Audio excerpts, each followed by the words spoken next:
Assalamualaikum warahmatullahi wabarakatuh. Saya Muhammad Rifai dari kelas 1C. Assalamualaikum warahmatullahi wabarakatuh. Saya Ala Nurul Hasanah dari kelas penerbitan 1C. Pengertian pernikahan. Perkawinan atau nikah menurut bahasa ialah berkumpul dan bercampur. Menurut istilah syara ialah ijab dan qabul atau akad yang menghalalkan persetubuhan antara laki-laki dan perempuan yang diucapkan oleh kata-kata yang menunjukkan nikah menurut peraturan yang ditentukan oleh Islam. Makna nikah adalah akad atau ikatan, karena dalam suatu proses pernikahan terdapat ijab, yaitu pernyataan penyerahan dari pihak perempuan, dan qabul yaitu pernyataan penerimaan dari pihak lelaki. Macam-macam pernikahan.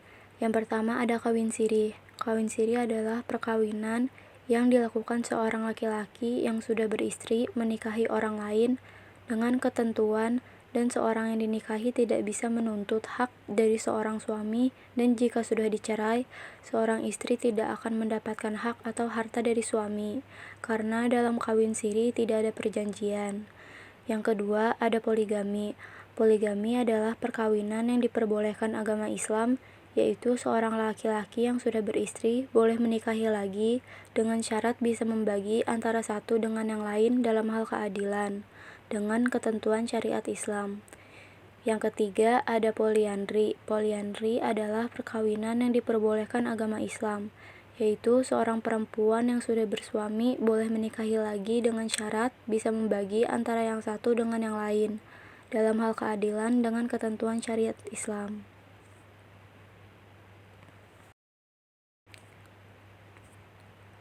Peminangan. Pertunangan atau bertunang merupakan suatu ikatan janji pihak laki-laki dan perempuan untuk melangsungkan pernikahan mengikuti hari yang dipersetujui oleh kedua pihak. Hukum peminangan adalah harus dan hendaknya bukan dari istri orang, bukan saudara sendiri, tidak dalam iddah, dan bukan tunangan orang. Pemberian seperti cincin kepada wanita semasa peminangan merupakan tanda ikatan pertunangan. Apabila terjadi ingkar janji yang disebabkan oleh sang laki-laki, pemberi tidak perlu dikembalikan, dan jika disebabkan oleh wanita, maka hendaknya dikembalikan. Namun, persetujuan hendaknya dibuat semasa peminangan dilakukan. Yang diperbolehkan untuk dilihat seorang wanita ialah wajah dan kedua tangannya saja.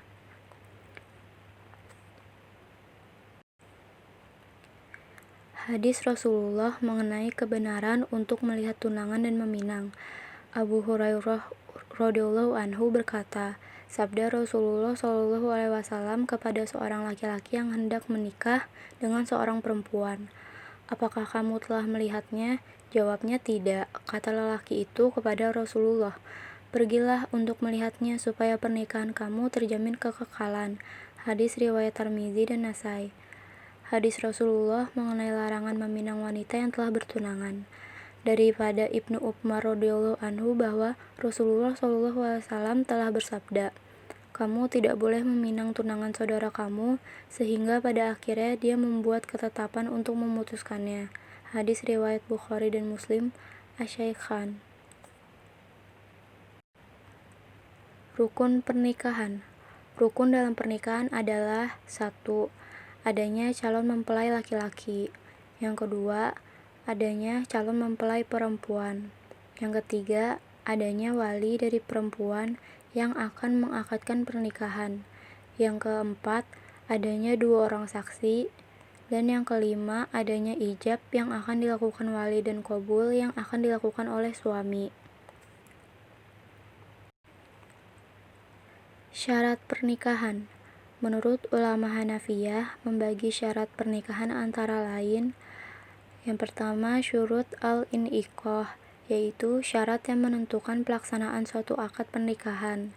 Yang kedua, yaitu syurut al-syihah, suatu yang keberadaannya menentukan dalam pernikahan, contohnya mahar.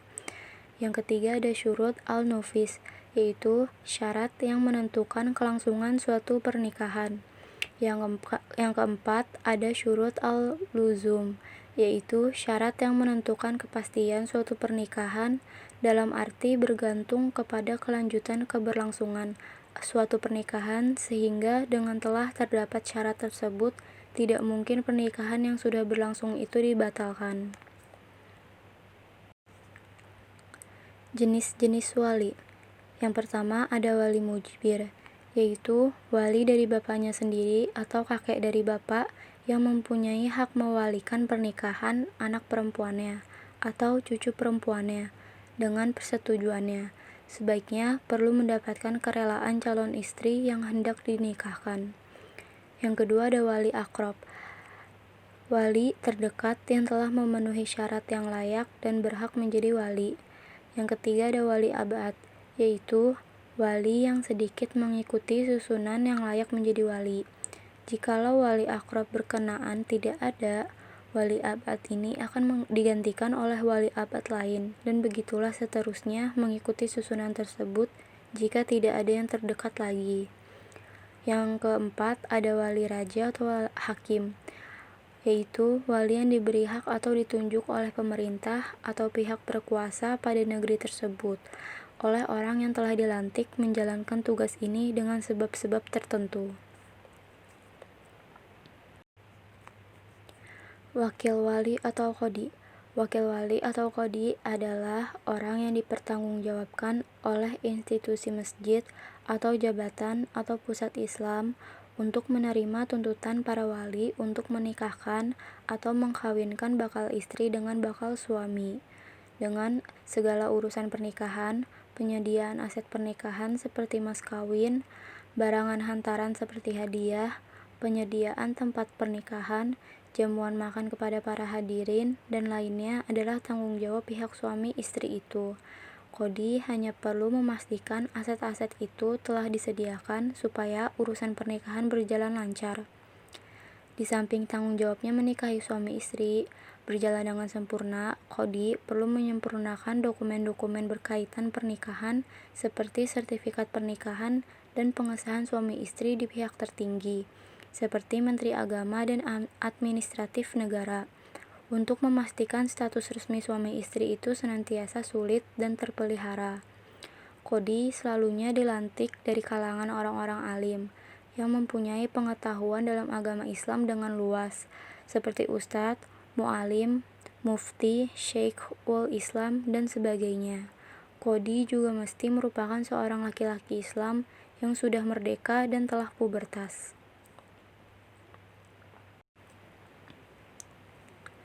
Tujuan pernikahan. Dalam ajaran fikih dapat dilihat adanya 4 garis dari penataan antara lain. Yang pertama ada rub al-ibadat, yaitu yang menata hubungan manusia selaku makhluk dengan kholiknya. Yang kedua ada rub al-muamalat, yaitu yang menata hubungan manusia dalam lalu lintas pergaulannya dengan sesamanya untuk memenuhi hajat hidupnya sehari-hari. Yang ketiga ada rub al-munakahat, yaitu yang menata hubungan manusia dengan lingkungan keluarga. Yang keempat ada rub al-jinayat, yaitu yang menata pengamanannya dalam suatu tata tertib pergaulan yang menjamin ketentramannya. Pernikahan juga bertujuan untuk membentuk perjanjian suci antara seorang pria dan seorang wanita, yang mempunyai sergi perdata di antaranya adalah kesukarelaan, persetujuan kedua belah pihak, kebebasan memilih, darurat. Keluarga Islam terbentuk dalam keterpaduan antara ketentraman yaitu sakinah, penuh rasa cinta yaitu mawaddah, dan kasih sayang yaitu rahmah. Ia terdiri dari istri yang patuh dan setia, suami yang jujur dan tulus, ayah yang penuh kasih sayang dan ramah, ibu yang lemah lembut dan berperasaan halus, putra-putri yang patuh dan taat, serta kerabat yang saling membina silaturahmi dan tolong-menolong. Hal ini dapat tercapai apabila masing-masing anggota tersebut mengetahui hak dan kewajibannya. Sulaiman al-Mufarraj dalam bukunya Bekal Pernikahan menjelaskan bahwa tujuan pernikahan yaitu yang pertama, Sebagai ibadah dan mendekatkan diri kepada Allah Subhanahu wa taala, nikah juga dalam rangka taat kepada Allah Subhanahu wa taala dan Rasul-Nya. Yang kedua, untuk ifah atau menjauhkan diri dari hal-hal yang dilarang, ihsan atau membentengi diri, dan mubadaah bisa melakukan hubungan intim. Yang ketiga, memperbanyak umat Nabi Muhammad SAW. Yang keempat, menyempurnakan agama. Yang kelima, menikah termasuk sunnahnya para utusan Allah. Yang keenam, melahirkan anak yang dapat meminta pertolongan Allah untuk ayah dan ibu mereka saat masuk surga. Yang terakhir, menjaga masyarakat dari keburukan, runtuhnya moral, perzinahan, dan lain sebagainya.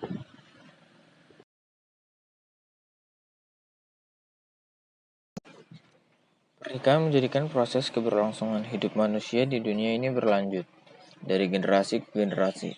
Pernikahan juga berfungsi untuk mengatur hubungan laki-laki dan perempuan berdasarkan pada asas saling menolong dalam wilayah kasih sayang dan penghormatan. Muslimah berkewajiban untuk mengerjakan tugas di dalam rumah tangganya seperti mengatur rumah, mendidik anak, dan menciptakan suasana yang menyenangkan. Supaya suami dapat mengerjakan kewajibannya dengan baik untuk kepentingan dunia dan akhirat, adapun hikmah lain dalam pernikahan, yaitu yang pertama, mampu menjaga keberlangsungan hidup manusia dengan jalan berkembang biak dan berketurunan. Yang kedua itu menyambung silaturahmi. Yang ketiga, memalingkan pandangan yang liar. Yang keempat, menghindari diri dari perzinahan. Yang kelima, menjaga kemurnian nasab. Yang keenam, mewujudkan kerjasama dan tanggung jawab, dan lain-lain.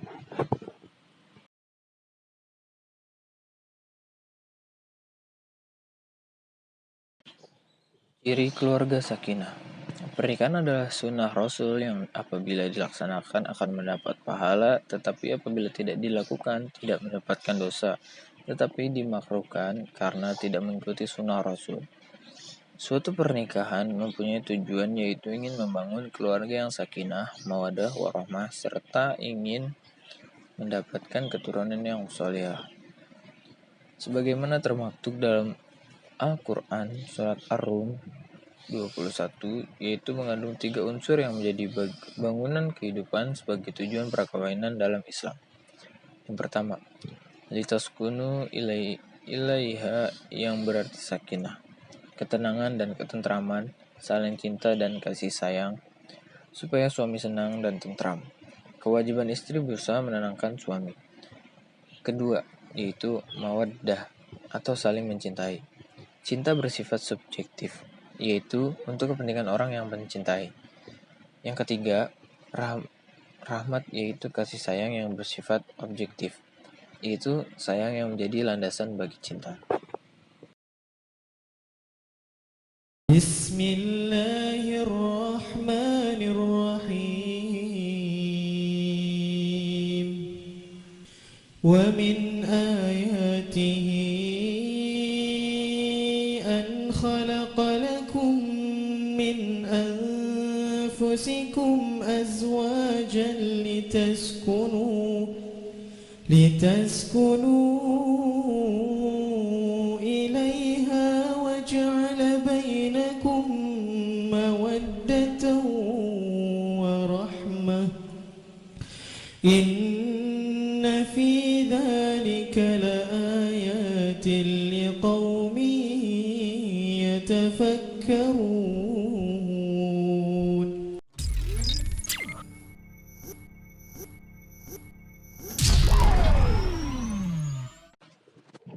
Pernikahan yang tidak sah. Yang pertama, pernikahan mut'ah. Pernikahan yang dibatasi untuk jangka waktu tertentu, baik sebentar ataupun lama. Dasarnya adalah hadis berikut, bahwa Rasulullah SAW melarang pernikahan mut'ah serta daging keledai kampung atau jinak pada saat perang Khaybar. Hadis riwayat Muslim. Dari Salah bin Al-Aqwa radhiyallahu anhu, ia berkata, pernah Rasulullah SAW membolehkan perkawinan mut'ah pada hari peperangan Autas selama 3 hari. Kemudian sesudah itu dilarang. Hadis riwayat Muslim. Yang kedua, pernikahan syighar. Pernikahan dengan persyaratan barter tanpa pemberian mahar dasarnya adalah hadis berikut. Sesungguhnya Rasulullah SAW melarang nikah syihor. Adapun nikah syihor yaitu seorang bapak menikahkan seorang dengan putrinya yang dengan syarat bahwa seorang itu harus menikahkan dirinya dengan putrinya tanpa mahar di antara keduanya. Hadis riwayat Muslim. Yang ketiga, pernikahan muhalil. Pernikahan seorang wanita yang telah ditalak 3 oleh suaminya yang karena diharamkan untuk rujuk kepadanya. Kemudian wanita itu dinikahi laki-laki lain dengan tujuan untuk mengalahkan dinikahi lagi oleh mantan suaminya. Abdullah bin Mas'ud berkata, Rasulullah Shallallahu Alaihi Wasallam melaknat muhalil dan muhalal lahu. Hadis At-Tirmizi. Yang keempat, pernikahan orang yang irham. Pernikahan orang yang sedang melaksanakan irham atau haji umroh serta belum memasuki waktu tahallul, Rasulullah SAW bersabda, orang yang sedang melakukan ihram tidak boleh menikah dan menikahkan. Hadis riwayat Muslim. 5. Pernikahan dalam masa iddah. Pernikahan di mana seorang laki-laki menikah dengan seorang perempuan yang sedang dalam masa iddah, baik karena perceraian ataupun karena meninggal dunia. Allah Subhanahu wa Ta'ala berfirman, dan janganlah kamu berazam atau bertetap hati untuk berakad nikah sebelum habis iddahnya. Dan ketahuilah bahwasanya Allah Maha mengetahui apa yang ada di dalam hatimu, maka takutlah kepadanya. Dan ketahuilah bahwa Allah Maha Pengampun lagi Maha Penyantun. Quran Surat Al-Baqarah 235. ولا جناح عليكم فيما عرضتم به من خطبة النساء أو أكننتم في أنفسكم علم الله أنكم ستذكرونهن ولكن لا تواعدوهن سرا إلا أن تقولوا قولا معروفا ولا تعزموا عقدة النكاح حتى يبلغ الكتاب أجله واعلموا أن الله يعلم ما في أنفسكم فاحذروه واعلموا أن الله غفور حليم. 6. Pernikahan tanpa wali. Pernikahan yang dilakukan seorang laki-laki dengan seorang wanita tanpa seizin walinya, Rasulullah SAW bersabda, tidak ada nikah kecuali dengan wali. Yang ketujuh, pernikahan dengan wanita kafir. Pernikahan dengan selain wanita-wanita ahli kitab berdasarkan firman Allah Subhanahu wa Ta'ala, dan janganlah kamu menikahi wanita-wanita musyrik sebelum mereka beriman. Sesungguhnya wanita budak yang mukmin lebih baik daripada wanita musyrik, walaupun dia menarik hatimu. Janganlah kamu menikahkan orang-orang musyrik dengan wanita-wanita mukmin sebelum mereka beriman. Sesungguhnya budak yang mukmin lebih baik dari orang musyrik, walaupun dia menarik hatimu. Mereka mengajak ke neraka, sedangkan Allah mengajak ke surga dan ampunan dengan izinnya. Dan Allah menerangkan ayat-ayatnya atau perintah-perintahnya kepada manusia supaya mereka mengambil pelajaran. Quran Surat Al-Baqarah 221. ولا تنكحوا المشركات حتى يؤمنن ولأمة مؤمنة خير من مشركة ولو أعجبتكم ولا تنكحوا المشركين حتى يؤمنوا ولعبد مؤمن خير من مشرك ولو أعجبكم أولئك يدعون إلى النار والله يدعو إلى الجنة والمغفرة بإذنه ويبين آياته للناس لعلهم يتذكرون. Yang kedelapan, menikahi mahram. Baik mahram untuk selamanya, mahram karena pernikahan atau sepersusuan. Dilihat dari kondisinya, mahram terbagi kepada dua. Yang pertama, mahram mu'abbad atau wanita diharamkan untuk dinikahi selama-lamanya. Seperti keturunan, satu susuan, mertua perempuan, anak tiri, jika ibunya sudah dicampuri, bekas menantu perempuan, dan bekas ibu tiri. Yang kedua, mahram ghair mu'abbad adalah mahram sebab menghimpun dua perempuan yang statusnya bersaudara. Misalnya saudara sepersusuan kakak dan adiknya. Hal ini boleh dinikahi, tetapi setelah yang satu statusnya sudah bercerai atau mati, yang lain dengan sebab istrinya dan sebab iddah.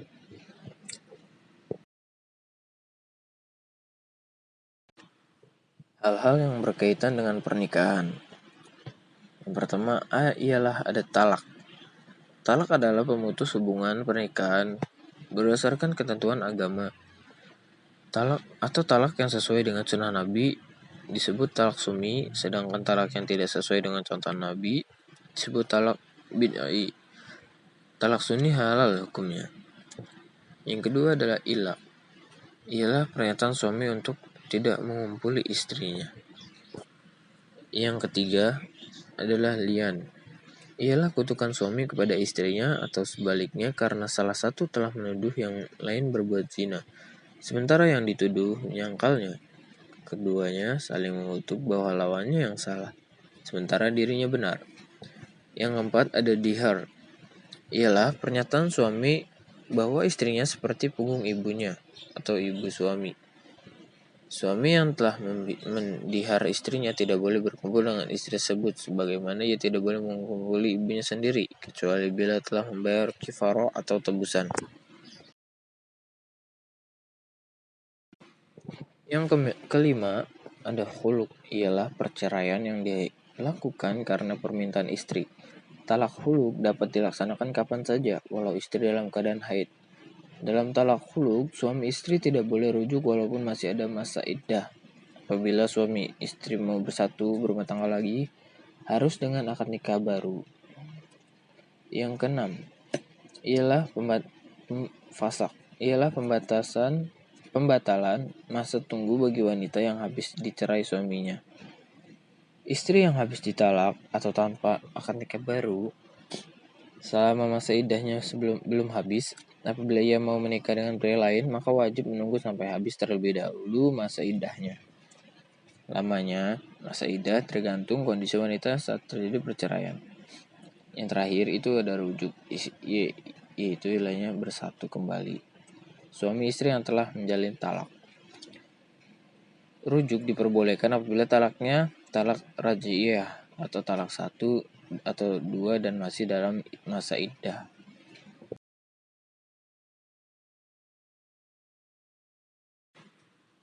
Perceraian. Talak dalam syariat Islam adalah memutus hubungan antara suami istri dari ikatan pernikahan yang syah menurut syariat agama. Menurut ulama mazhab Hanafi dan Hambali mengatakan bahwa talak adalah pelepasan ikatan perkawinan secara langsung untuk masa yang akan datang dengan lafal yang khusus. Yang kedua, menurut mazhab Syafi'i, talak adalah pelepasan akad nikah dengan lafal talak atau yang semakna dengan itu. Yang ketiga, menurut ulama Maliki, talak adalah suatu sifat hukum yang menyebabkan gugurnya kehalalan hubungan suami istri. Menurut Hanafi dan Hambali, perceraian ini belum menghapuskan seluruh akibat talak, kecuali iddahnya istri telah habis. Mereka berpendapat bahwa bila suami jima dengan istrinya dalam masa iddah, maka perbuatan itu dapat dikatakan sebagai pertanda rujuknya suami. Ulama Maliki mengatakan, bila perbuatan itu diawali dengan niat, maka berarti rujuk.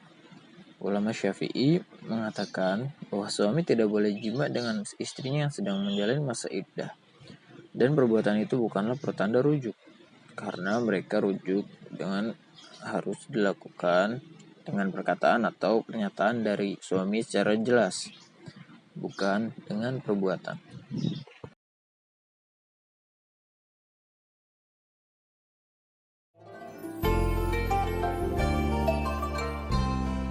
Kemudian pertanyaan selanjutnya datang dari hamba Allah dari Jember. Assalamualaikum warahmatullahi wabarakatuh, Bu ya. Waalaikumsalam warahmatullahi wabarakatuh. Saya hamba Allah dari Jember mau meminta nasihat, Bu ya. Saya kerja sebagai pendamping desa sejak bulan Maret tahun ini. Dan kebetulan saya satu lokasi dengan si Fulan. Fulanah. Fulanah ini sudah lebih lama bekerja dan sebelumnya dia beragama Kristen Protestan dan bersuku Batak. Selama di lapangan pun Fulanah ini baik kepada saya. Kerjaan saya diperhatikan, apa yang kurang selalu diingatkan. Dia pun selalu mengingatkan saya untuk sholat. Tidak ada yang lebih. Saya pun menanggapinya biasa saja. Karena saya pikir kami berbeda agama, maka saya harus jaga jarak. Si Fulan baik, maka saya juga baik kepadanya. Saya memang sudah ada kecenderungan ke Fulan karena kebaikannya, tapi saya tetap jaga jarak karena berbeda agama. Sampai akhirnya di bulan Juni, si Fulan mengatakan jika menyukai saya. Saya bilang, kalau kita gak bisa bersatu karena beda agama. Saya tidak mungkin pindah agama, dia juga gak mungkin pindah agama. Tetapi dia bilang ke saya, beri dia waktu, mungkin saja dia yang pindah ke agama Islam. Si Fulan ini yatim piatu, ayahnya Kristen, ibunya Islam. Dia 5 bersaudara dan 2 kakak perempuannya sudah mu'alaf. Singkat cerita, si Fulan ingin menjadi mu'alaf. Sebelumnya ketemu saya pun memang dia ingin mu'alaf, tetapi masih ragu-ragu. Dan sekarang dia sudah mantap untuk mu'alaf.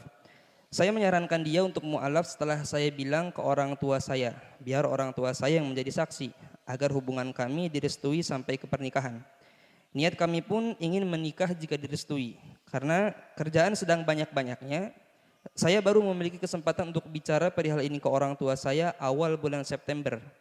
Hubungan kami ditolak mati-matian dan saya kena marah dengan keluarga saya. Jujur, hati saya hancur, Buya. Mereka tidak ingin mendengar dan tidak ingin bertemu terlebih dahulu dengan si Fulan. Mereka mengira saya dipelet oleh si Fulan dan orang tua saya pun mempunyai trauma dengan orang Batak. Fulan tidak jadi ke rumah saya karena saya menyuruhnya jangan. Kebesokannya dia tetap mu'alaf tanpa orang tua saya yang menjadi saksinya. Rencana kami gagal.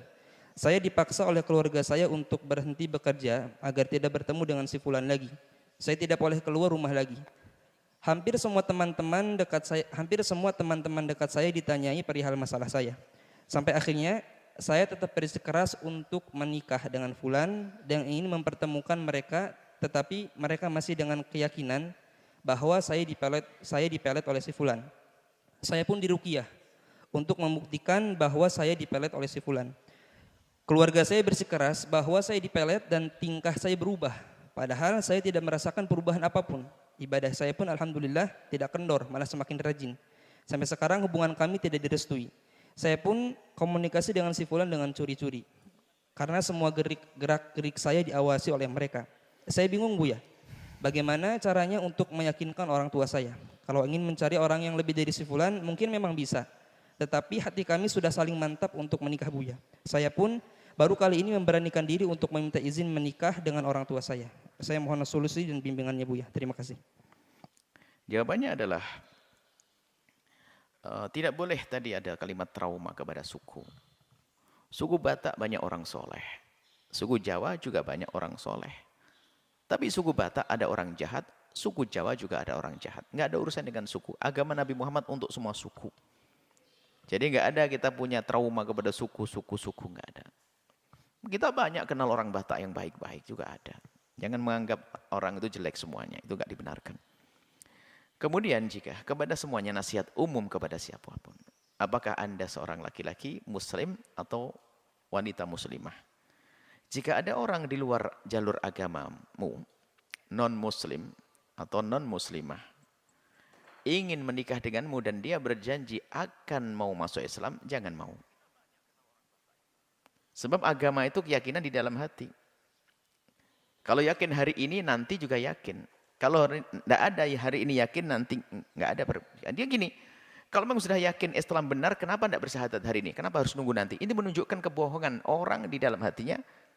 Kalau dia itu nanti, kalau mau nikah, saya akan mau masuk Islam. Berarti nikahnya masuk Islamnya hanya ingin menikah saja, saat ingin menikah. Maka jangan dituruti, jangan mau. Lah permasalahannya tadi kisahnya sudah mulai senang. Itu loh repotnya orang. Sampai orang tuanya yang punya niat baik untuk menjaga, malah mau dilawan dan sebagainya. Anda salah. Anda mendahulukan rasa senang itu sendiri. Dan kami ingatkan kepada siapapun, biarpun Anda seorang laki-laki mau nikah dengan seorang wanita yang non-muslim. Jangan mau kecuali dia betul-betul sudah masuk Islam. Oh, kok seperti itu? Kenapa? Ini adalah masa depannya panjang. Dan kami himbau juga kepada kaum Kristiani dan yang lainnya, hendaknya menikah dengan orang seagama biar lebih mudah harmonisnya itu.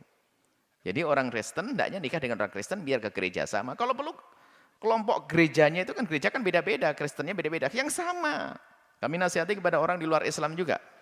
Kalau Anda Kristen, Protestan atau Kristen Katolik, Kristen ini, hendaknya Anda semuanya yang sama. Bahkan perlu gurunya itu yang sama supaya mudah untuk pertemukan. Nasihat orang Nasrani juga. Jadi nggak perlu deh orang Nasrani itu berangan-angan menikah dengan orang Muslim. Repot nanti menyesuaikannya. Yang satu pergi ke masjid, yang satu pergi ke gereja. Nggak enak. Maka ini nasihat umum demi kebahagiaan. Begitu juga Anda sebagai seorang Muslim menikahlah dengan wanita Muslimah. Permasalahan adalah gara-gara senang dulu. Ini repot. Sudah lupa Allah akhirnya. Jangan mengatakan, kan saya laki-laki. Laki-laki, siapa yang bisa menjamin umurmu panjang? Baru menikah 2 bulan istrinya hamil. Yang baru mau masuk Islam tadi, atau masuk Islamnya pura-pura hamil, laki-lakinya meninggal, anaknya jadi apa yuk? Jadi ikut agama ibunya pada akhirnya, seperti itu. Makanya jangan main-main urusan begini. Kok kayak sudah tahu umurnya panjang, bakal bisa sendiri, saya kan laki-laki bisa ngatur. Oh jangan begitu. Apalagi seorang wanita, jangan mudah menikah dengan seorang laki-laki yang ingin pindah agama gara-gara menikah. Ini bisa berpindah-pindah pada akhirnya. Kecuali masuk Islam dulu, sudah terbukti kiprahnya dalam Islam, sholatnya ininya, baru hebat Anda membawa mereka.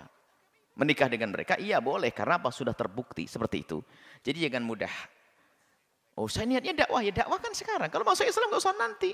Kalau memang Anda punya keyakinan Islam benar, masuk Islam. Dan bukan karena saya, artinya bisa saja setelah kamu masuk Islam, tidak usah menikah dengan saya, juga boleh. Bisa menikah dengan yang lainnya, harus begitu, berani ngomong gitu. Kalau dia mengatakan, iya saya mantap Islam dan saya menikah dengan kamu. Kalaupun tidak juga tidak masalah. Yang penting saya masuk Islam, berarti benar dia masuk Islamnya. Alangkah banyaknya orang berbohong di sini. Pengen masuk Islam, karena masuk Islam hanya karena sebuah pernikahan. Setelah menikah bubar Islamnya, na'udzubillah. Ayo. Maka hati-hati, agamamu itu mahal. Jadi keluargamu tadi itu benar, yang melarang semacam itu benar. Karena belum terbukti dari laki-laki tersebut atau dari yang non-muslim. Suruh buktikan kalau sudah masuk Islam, menjadi Islam yang baik, baru nanti boleh menikah. Seperti itu. Keindahan akan terwujud dengan kepatuhan kepada Allah dan kepatuhan kepada orang tua. Wallahu a'lam bishawab.